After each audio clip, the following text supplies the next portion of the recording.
Hello guys, good evening. So welcome back to my YouTube channel. This is Otoboyson. So mayroon tayong gagawin ngayon, Hyundai guys. So ewan ko anong klaseng Hyundai ito. Accent yata to. So check natin sa likod.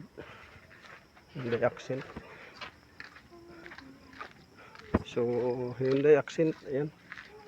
So ang gagawin natin ngayon, Hyundai Accent. Ang problema nito guys ay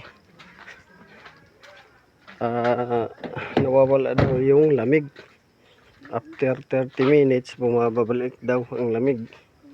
So ngayon ginabi na tayo, ayan gabi na.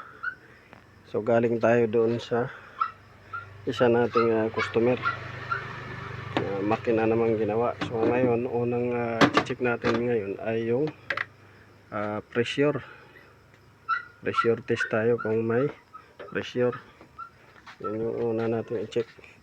So upon natin checking kanina, pag tanggal ng mga takip nito ay sumidlit kaagad yung preyon, meaning may leak sa system dito sa balbula ang leak, pero hindi natin kaagad bibigyan ng kahulugan yung leak na yan dahil natural lang yan, lalabas dyan yung preyon pagka over high pressure, over high temperature ang system. So check natin dito kung may pressure ba siya sa system. Yan yung first step. I-check natin muna yung pressure sa system kung mayroon, tapos i-duplicate natin yung symptoms niya. Yan yung gagawin. So ayan guys, nung salang natin yung gauge, so mahigit sa 100 yung pressure niya. So over high, pati sa compressor nag high pressure din. So ngayon paandarin natin yan. Yung compressor nito guys ay clutchless. Ayan, clutchless. So meaning dependable siya sa sensor para mag-engage. So yung sensor naman dependable doon sa pressure switch para mapagana niya yung compressor. So paandarin natin.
Ayan guys, umaandar na siya.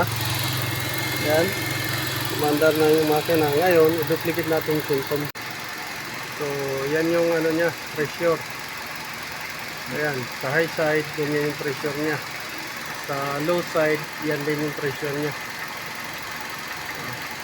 So titingnan natin kung gagalaw siya, magbabago ba yung ano. So check natin kung lahat ba naka-close yung door. Kailangan naka-close yung door. Yan. So ngayon check natin kung magbabago ba yung pressure niya or ano niya. So malamig yung system, ayan, malamig, ayan oh, malamig. Pero kanina ay nasa 100 above. So abnormal kasi yung pressure niya. Dapat kasi guys, pag nakapatay yung makina, naka-standby yung pressure, nasa 100 lang ang pressure. Dito naman nasa 100 ang pressure. So mag-abnormal talaga siya kasi mag-high pressure siya sa system. So titingnan natin dito kung ang auxiliary ay mag-high pressure din.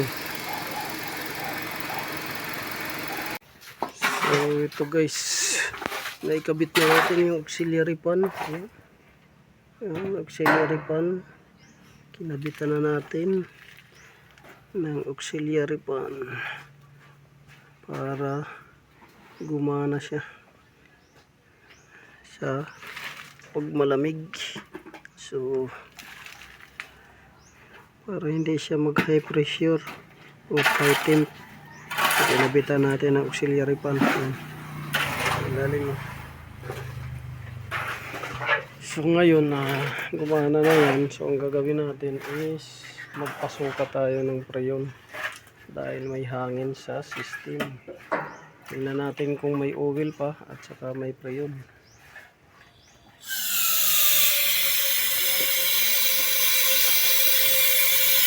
So kailangan may oil siyang makuha at preyon. Yun yung gagawin natin.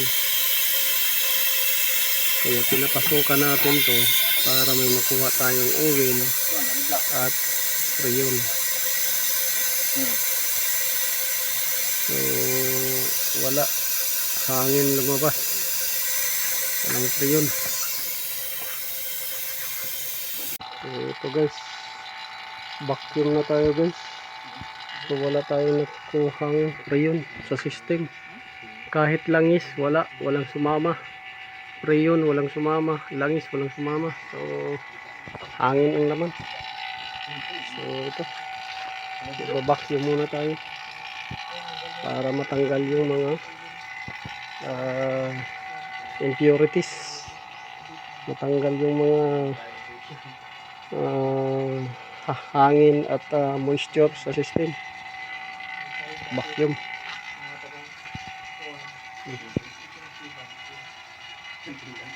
Ito pungko. So kasunod niyan magkakarga tayo ng langis. Ayan. Magkakarga tayo ng preyon. So walang leak sa system. Wala.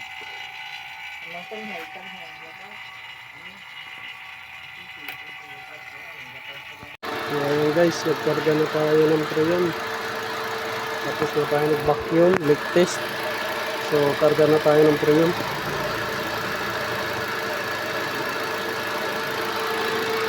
Karga ng preyon. So umandar yung blower natin, auxiliary pan.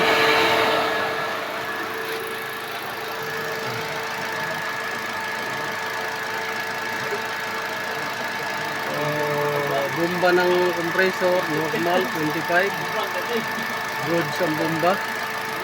Tapos bomba pressure naman ng ano, yan.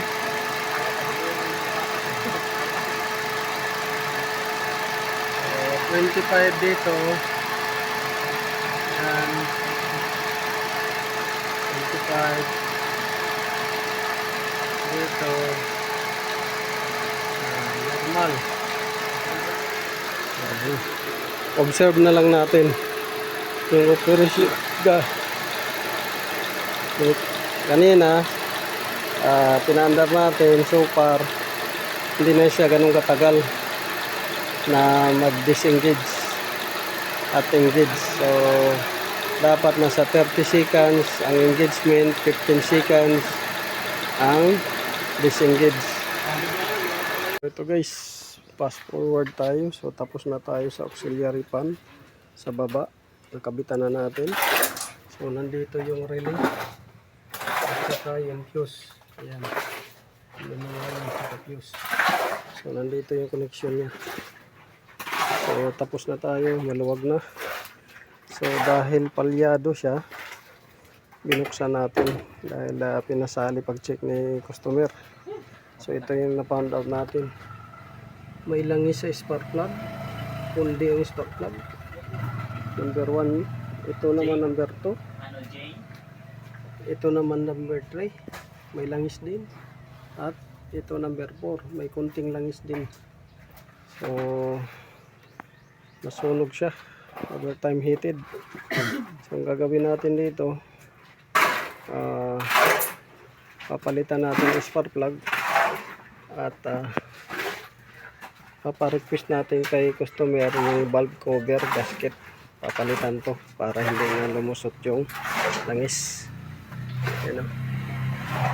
Ayun o yung langis. Dito kaunti lang nag-umpisa. Dito marami. Dito nag-umpisa rin.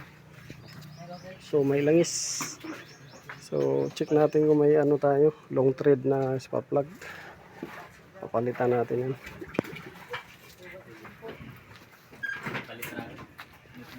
So ito guys, yung spark plug natin, may spark plug tayo dyan, short thread.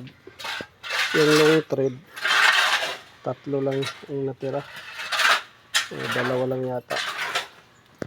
So ngayon, ang gagawin natin, ipapasabay na lang natin pagbili yung valve cover gasket pati yung spark plug para hindi masayang yung bagong spark plug. Kasi kung bibilhan natin ng bago tong spark plug tapos hindi ma-fix muna yung valve cover, tutulo pa rin yung langis, mapupundi pa rin yung spark plug. So sayang pag papalitan natin ngayon dahil wala tayong valve cover na bago. So walang available dito sa Karkan Magkarlan. So ngayon hanapan pa natin to online or Tandag or Butuan. So yun guys, kakabit na natin.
Sino ba yung na-customer kanina? Yung matanda na retired teacher. Taga ano ni? Parang banda. Karakan? Oo. Aray. Yung isa ray bata. Ito nag-drive.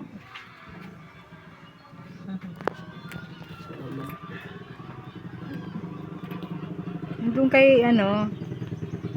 Doon pa tayo kay Pinto.